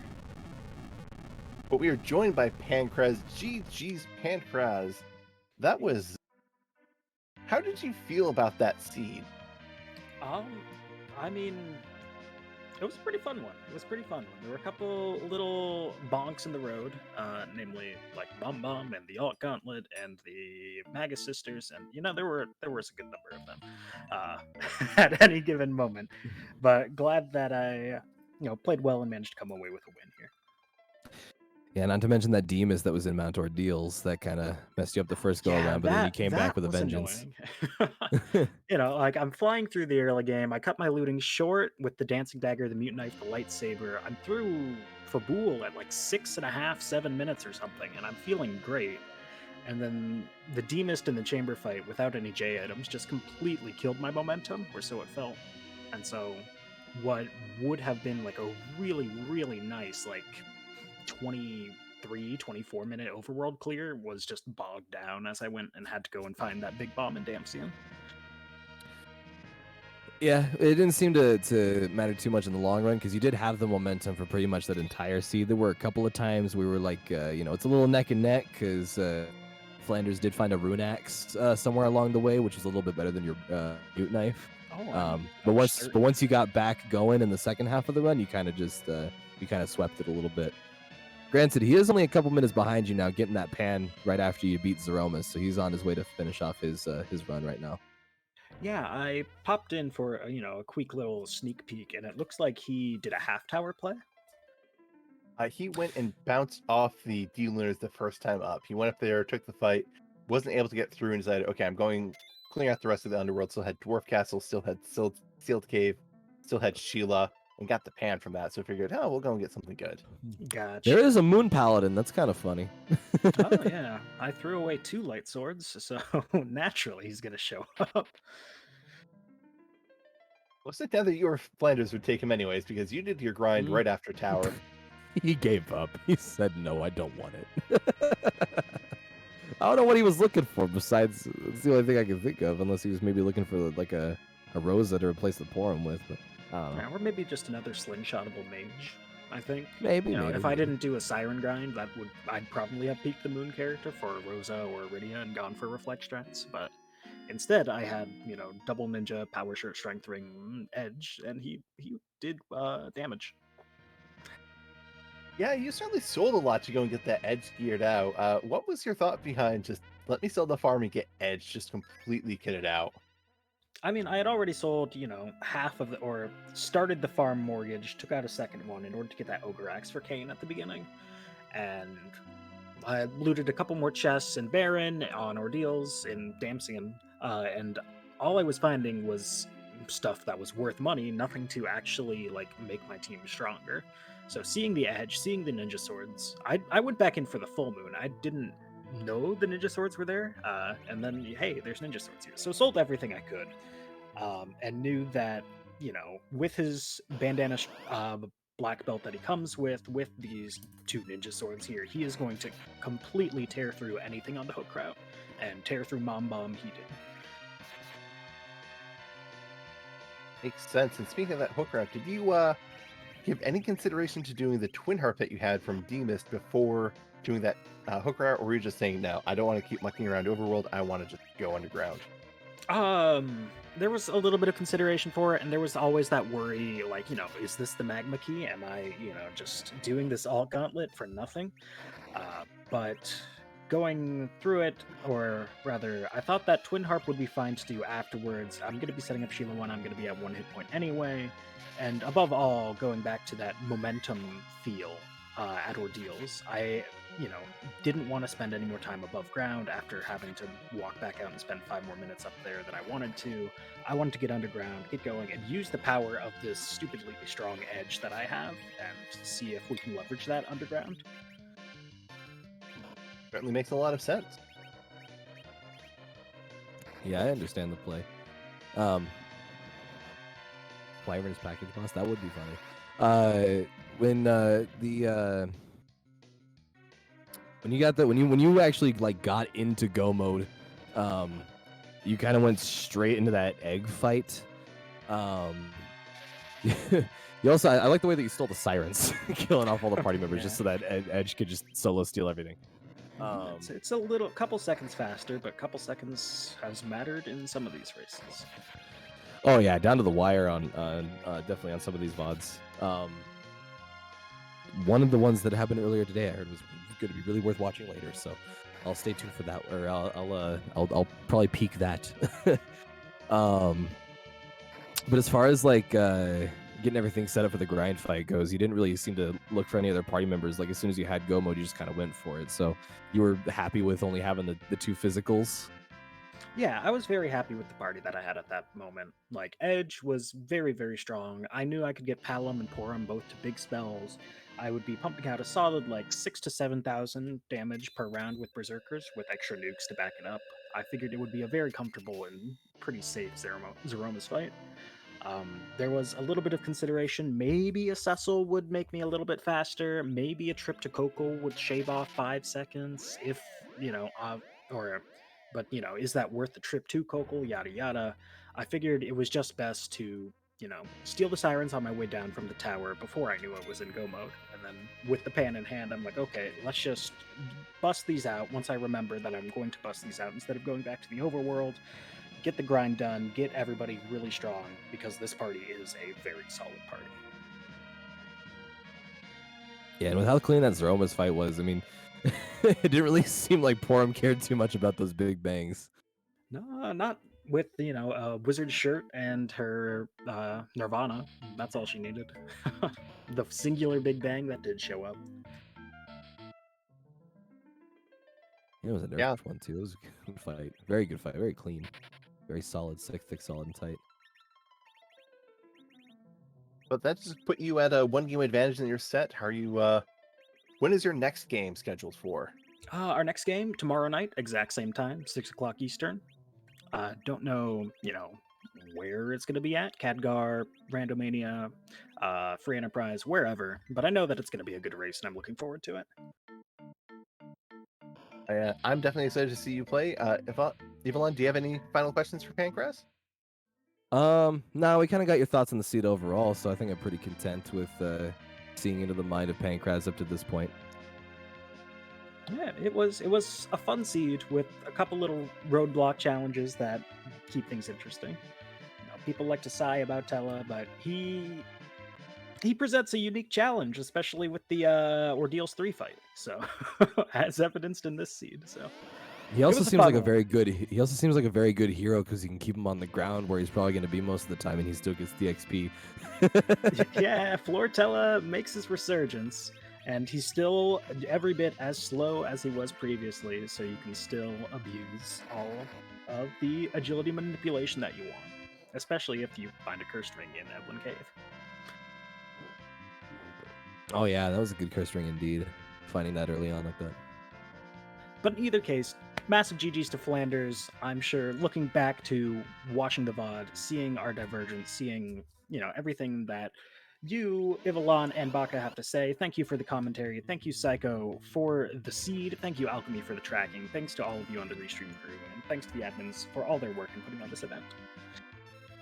And thank you for putting on a good race and giving us a nice little run to look forward to. Of course, anytime. Always glad to race, to show off a bit, and to have some fun. GG's again, and you all have a great rest of the night. You too.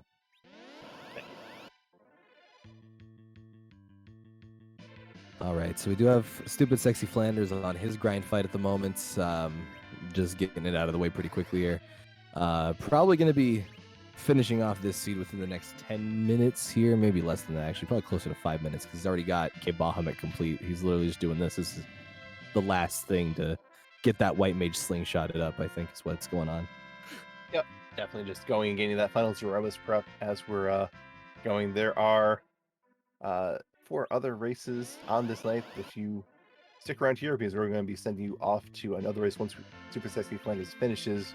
But we have a bunch of Free Enterprise tonight and more Free Enterprise tomorrow. You can go and see this usually split between Randomania here, the Free Enterprise channel, and RPG Limit Break. So if you're enjoying what you see, definitely give Randomania a follow.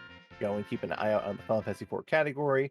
Go and check out the Free Enterprise and the RPG Limit Break channels, as you will see more Free Enterprise there. And hit up that Discord for realsies. Lots of good tips and tricks on how to play this game, how to go through it, how to run it, how to route it. Also, a good way to keep up on exactly what's going on with the league. We got the bracket in there, so you can see exactly how everybody's doing. Lots of good tools and information and tips and tricks. And also, you got the community to back you up just in case anything's confusing to you. Because it's a lot of info to take in. It's basically a brand new game from Final Fantasy IV, even though it takes the old stuff that we know and love and puts it into this new sort of experimental type game mode where it's kind of like this big scavenger hunt, so to speak. So yeah, we have a full wiki for just explaining all the different mechanics. Like if you're curious, why does agility matter? What's this hero thing going on about? Why do we have weapons that don't quite seem like they're from Final Fantasy IV in here? All of that and more can be found on the Final Fantasy IV website, FF4FE.com. And there's a link to the Discord and to our wiki there as well. So if you want to go and see all different sorts of information, we have lots of information there. They also have a lot of useful pieces of software and tools and things like that for once you actually start getting into the running of things. You can, get yourself a tracker. You can have like a little notes you can take down for where certain items you've seen are, so it's easier to keep track of everything going on. Just lots of very intuitive, beginner friendly, and also not even just beginner friendly, but intermediate and even advanced friendly tools as well. Just sort of make sure that you're keeping on top of all your stuff during your runs. Yep, there's a lot to keep track of. There's a lot to go, and our runners may be making this look easy, but there's a lot that they know that they are showing off with these runs. A lot So, of things to keep in mind that we probably some of the stuff we didn't even actually mention during as well. Like keeping track of, what shops are and are not worthwhile. We saw that Baron shop that was very worthwhile, but when you get really excited about how one shop's doing, you might overshadow another one that might have also had something that you needed. We didn't have J items in the shops this time, but if we did, and we missed out on sirens somewhere because we forgot and were blinded by the beauty of the Baron shop, could have been something to keep in mind. Yep, there's a lot of different things to just go and help you go fast. Those J items, when you can go and buy them, very different game. When you can't go and use shops at all, which is an option, another very different Yeah. game. Depending on how masochistic you feel, you can go and make these flags very difficult. Or you can go and say, I would like something a bit faster and make things very free and shops even stronger. There's a lot to go and do and play with in Free Enterprise. Yeah, your runs can take 40 minutes depending on what kind of giant percent you got, or maybe it could take 4 hours because you decided to run a Cataseed. All sorts of fun times you can have. But if you are having fun, feel free to go and follow the people who are showing you, like xPankraz, the #1 seed, or StupidSecksyFlanders, the number 34 seed, who did not have the best luck, unfortunately. That early fade of the top of tower proved to be the bit of a rough fight. Didn't go and do Flanders flavors. I think the biggest thing here is the Luca dive, the Luca key dive, going into that sealed cave, probably stummed him up a little bit as well, because took him probably a few minutes down there, saw that it wasn't worth it, and then had to reset and find out exactly what he was going to do from there. Yeah, needing to go back to those D-Lunars that Pankraz was just a bit better set up for. Pankraz took that D-Lunar fight, or the Mad Ogre fight, and got a bit stronger, had to Quake through that alt gauntlet, which was a pretty big thing to have. I'm thinking he's probably just going to get rid of the rest of these sirens, because his Porum does already know Holy, but you might as well get the rest of the levels out while you can. Yeah, StupidSecksyFlanders position, you might as well go and just play for safety. You've got 2 more fights. You're going to go and probably get Porum up to around 1900 HP. Edge is going to be doing really good damage. I'm sure we'll go and see a very quick fight from StupidSecksyFlanders as well, just get these Zerkers going, and then watch the damage fly.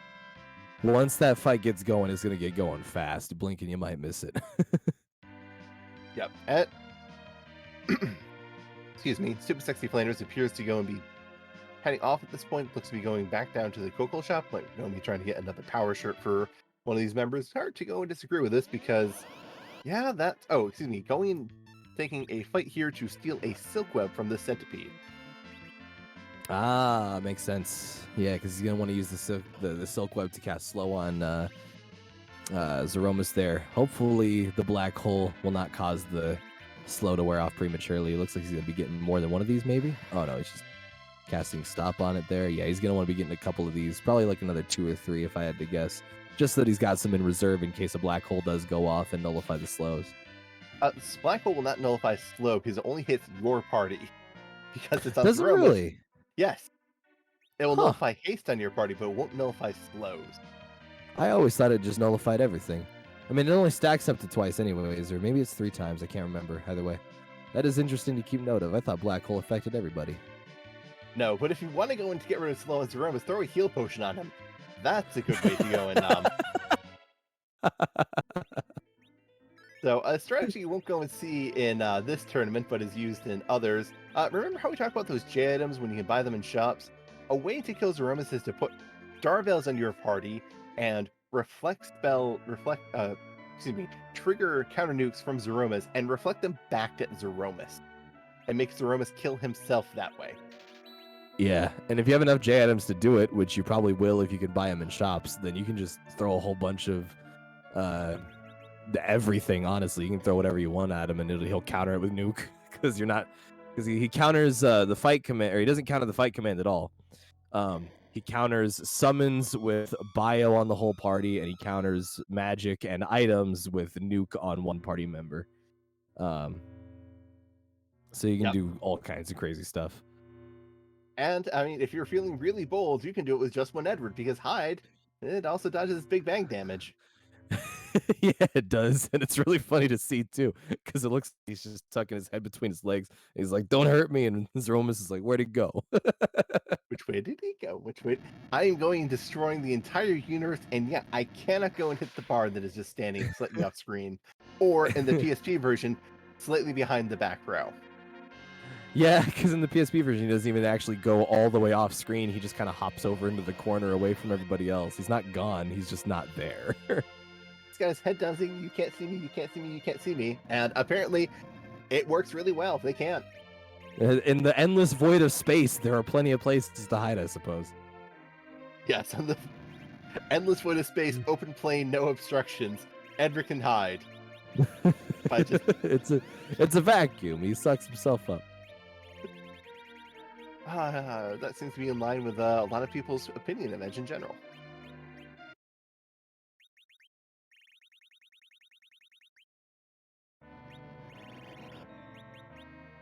StupidSecksyFlanders going and getting creative must going.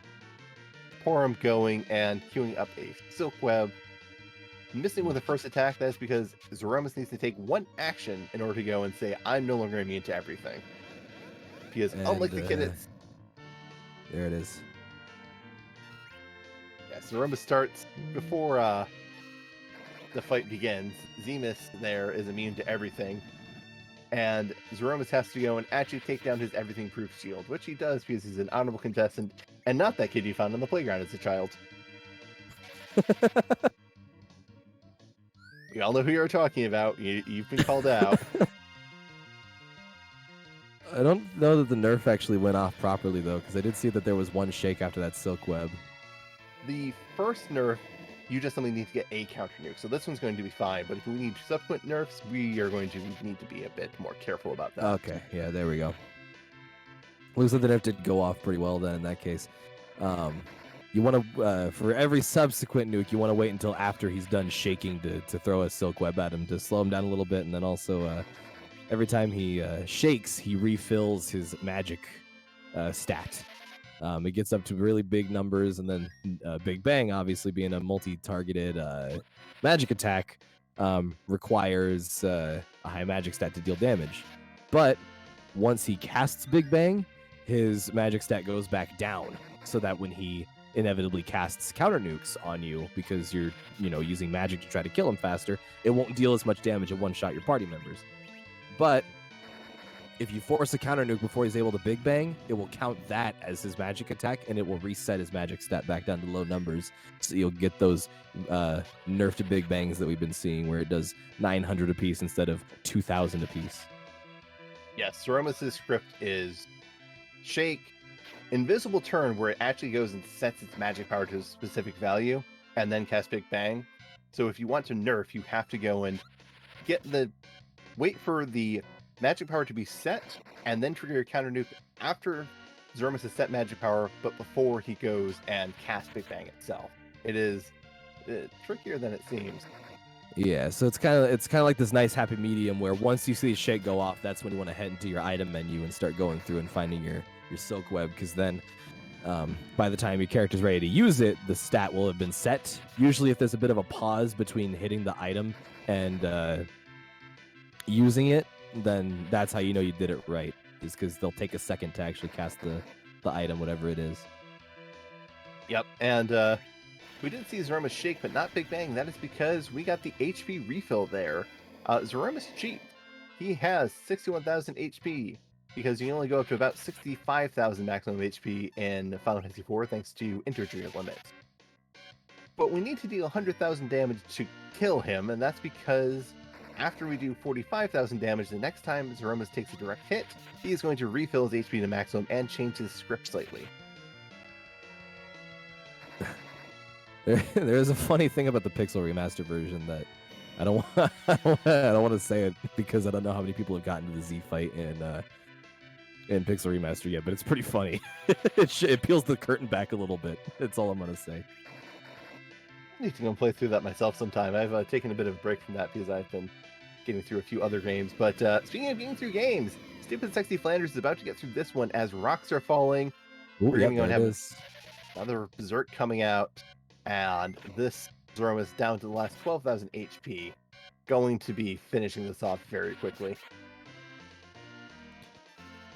Should just be a couple more swings now. It shouldn't be too much longer. There's another 2,000 damage. Maybe 2 more hits. Nope, that was it. No crack flash, but we do have a boom, and there goes the big man himself, the creator, Zeromus. GG's to Stupid Sexy Flanders, finishing with a time of 1 hour, 43 minutes, 7 seconds. We will see if they are going to be joining us for an interview, but GG's to them. Tough, Considering how hard this one is, too, this was not exactly the easiest seed. 1 hour 43 is still pretty dang good. Yes, that is. It's a. This is definitely some rough flag sets without J items and shops. You have to go and make a number of extra adjustments. Yeah, not only that, but like the way the items were laid out as well, kind of having to go through that D-mist early on. That's, I feel like, was a big gatekeeper right there. If you didn't have the J items that you got from some other locations, that fight was just almost impossible. It was going to take a very, very long time, and probably all of Tella's MP to get through if you couldn't do if you didn't have those J items. 45 spell casts going at 70 MP per cast. That probably would have taken an ether or two. But we are joined by Stupid Sexy Flanders. GG's on that race. GG. How are you feeling about that seed? You know, if it weren't for the wipes to the D-Lunars, you know, I think I played well. I think I didn't make any really ridiculous decision. The big mistake, I guess, was okay, well, I'm going to fade the tower because the D-Lunars are giving me a little bit more trouble at this point than I want them to. And it just happened to be the Darkness Crystal. And that's the way it goes sometimes. So, but I think I got through every other check pretty decently.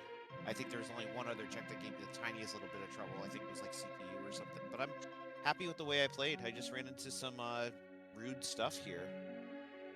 Yeah, that D-Lunar was just very unfortunate. I can't disagree with your assessment because you still had Dwarf Castle, Luca Cave, and Sheila 1 all to go and do, and not wanting to go and bash your head against a fight that's proving difficult definitely makes sense.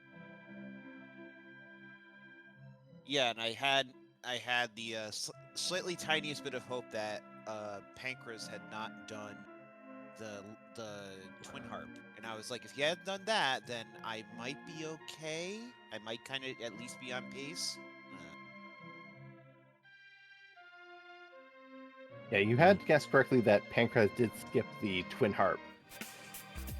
Yeah, he was very apprehensive about it. He seemed to wanted to go through all the other stuff first before heading over there. But your final party layout, you ended up going back to the Tower of Prayer for the Porum. You swapped the Palom out for her.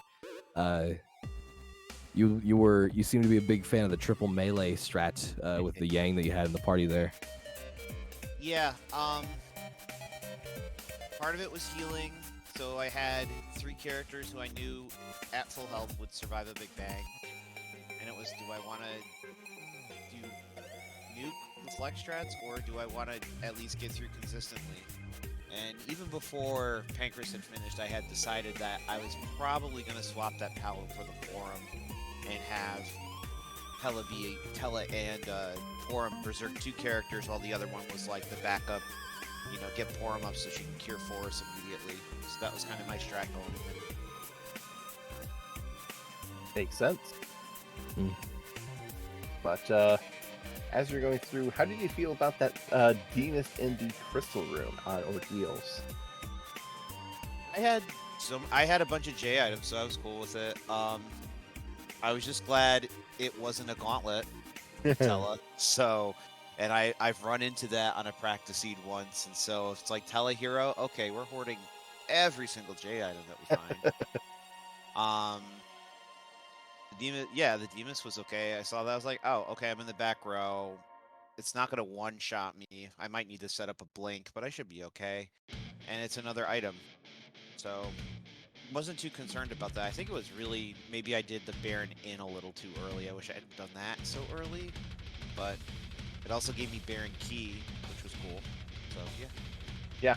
Yeah, and that Baron Key gave you Edge, which definitely when you saw Edge, do you have any thoughts or changes to your rough seed plan? A little. I think at that point I was trying to keep Palom like kind of sort of dead so I could slingshot him.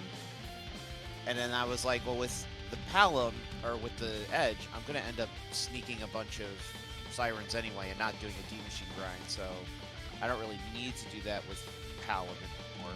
But I think I accidentally kept doing it with Palom. I remember having that thought in my head, like, don't kill Palom off anymore because you're just gonna get Sirens. And then I kept doing it, and then I realized that as soon as the battle was over, I was like, well, okay, brain battle speed set to 0. Apparently, it is what it is. But even with Alright, that, well. the only thing I think the Palom really did, having him dead most of the time, was probably it could have helped him to be Lunars the first time. So yeah, there you go. That might have been a mistake. Any other final remarks or comments you have on this this wild seed here? No, I'm happy with what I did. I don't think I made any really foolish errors or took any really stupid gambles. I almost went and did package and Zot 1 to hunt for Wyvern after I faded the tower D-Lunars because I was like, if I do this again, I definitely lose. And I was like, I don't know, maybe they're having maybe Pankraz is having just well, whatever. That's definitely like you make the plays you have to make. I can agree with that. Yep. Looking forward to my next game. I believe that is tomorrow. Yes, it is tomorrow. Looking forward to going and seeing that then as well, because it's bound to go and be another good match. Yes. Hope so. Well, then All thank right. you for joining us, and have a great evening. Thank you. You too. Thanks for having me. Of course. You have a good day. And with that, we are at the end of our match, but that is not the end of Free Enterprise. As I've said, there is going to be another match going on in Free Enterprise that will be sending you along just shortly.